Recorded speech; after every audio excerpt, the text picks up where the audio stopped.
welcome back. So it's the weekend, and after a long working week as normal, I've decided now I'm going to crack on and start building a second shed. So what I've done, it rained overnight, which is annoying, so it's kind of made it a little bit soggy underfoot, which makes it annoying, really does annoying. You end up with it stuck all over your feet, can't go in and out of the house, all that kind of rubbish. So I've had a little tidy up. Obviously you can see it is not very tidy at all. The boat is still here. I need to contact the guy from eBay that bought it for £10 and said he'll pick it up in July, and I haven't heard nothing yet. So I'm going to have to move that out the way up the garden, and then what I'm going to do is clear properly into the corners, because I've been out and I've bought the 4 posts I need and the 4x2 timbers to make this kind of floor frame before I get OSB boards for the floor, and then I can start building the walls. So yeah, first of all I'm going to get I've still got Jordan's post hole auger in the shed, so I'm going to use that, drill out the 4 holes in the corner, sink the posts in, square, make sure it's nice and square, and then yeah, timber frame. And then my daughter works at B&Q, so I've just spoken to her and I'm going to take a trip up there later to get the OSB and the CLS to start making the framework for the sides. Now I'm a little bit spoiled and I'll talk to you about them later on, but you know I said I gained some materials off of some of the log cabin builds. I ended up with quite a lot, because I'll show you later, but underneath here got a lot of money's worth of doors and windows and stuff, and an EPDM rubber sheet which will do the roof after I've OSB'd it, and then yeah, it shouldn't take that long really, it says.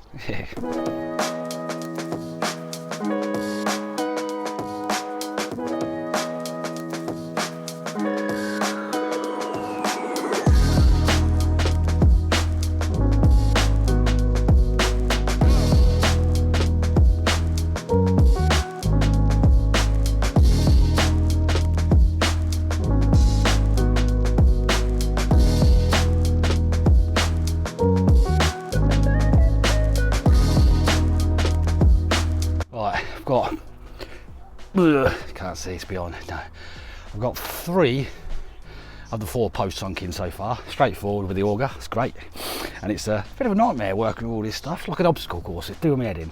But I haven't actually got time to do the last one because yeah, I've got to take Rivermate dance class for 1:45, but it's only around the corner from B&Q, so I'm going to shoot into B&Q, spoke to my daughter, and then I'm going to have a look to see how much I'm going to get stung for timber, because this pandemic has just sent timber prices through the roof. I do believe when I built this shed, the CLS, the stud CLS that I used to do the framing for the feather boards for the sides, cost me about £2.60, £2.75, something like that, a length. I looked on B&Q's website and it's like £4.97 a length. An OSB board, about 18 quid, I think it's like £32. I'll need 4 8x4 OSBs, 2 for the floor, 2 for the roof. So yeah, gonna dry off my sweat and go and change some shoes, because mine are just muddy as hell. 5 or 6 times I've had to take my shoes off just to go up and down the garden, let alone go in the house. So yeah, bit of time out, take her, go and get stung by B&Q.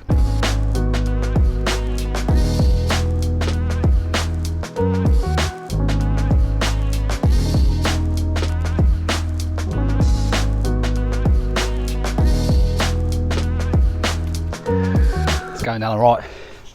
I did actually I managed to get about 50 quid off of the materials with my daughter's discount card, so thank you very much, Morgan, appreciate it a lot, because obviously it helps out a lot. But I only did buy 2 OSBs for now for the floor, but mismeasure on my part, or changing things slightly, 2 4-foot by 8-foot OSB boards would not fit on the floor. So I've had to start off with some floorboards I already had, because it doesn't really matter, it's going to be racking all up that end anyway, and now I'm going to get the boards to fit in here, which is kind of like a funny angle. And I've just used the old, what do you call them? The old gravel boards that were on the side, like this side, for when it was a planter, to use them as like bearers for the weight of the OSB, because it's only 9mm OSB.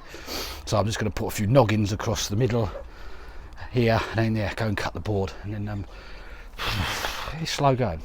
Well, I'm going slow.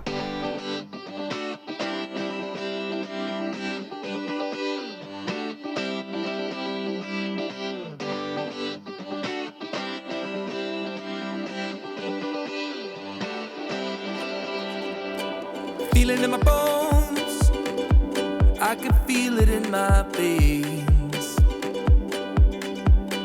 Hands in the sky, I can feel the winds of change. You live and you learn, and I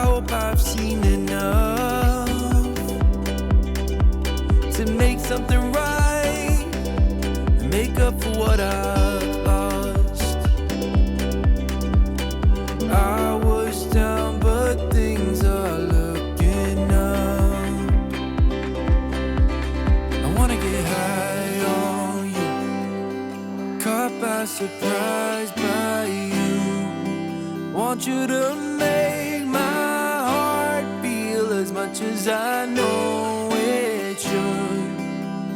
I wanna get high on, caught by surprise by you. Want you to make my heart feel as much as I know it should.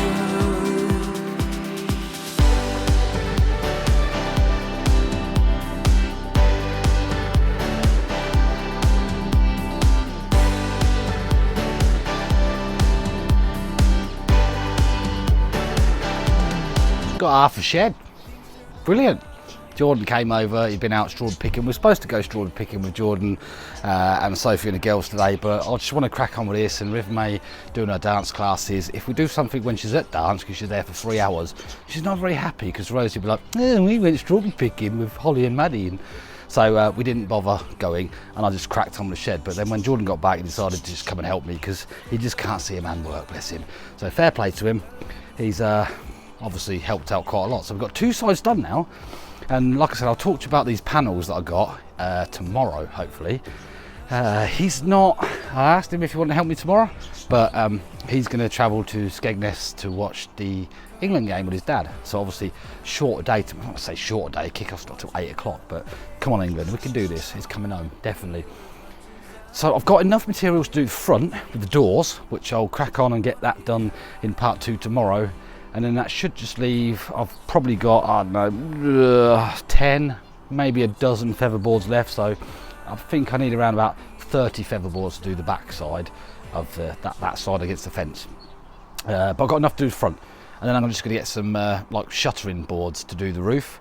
And then I've got the EPDM rubber there. That'll go on the roof. So yeah, not a bad day, done quite well. So thanks for watching. I shall see you in the morning for part 2, hopefully. Bye.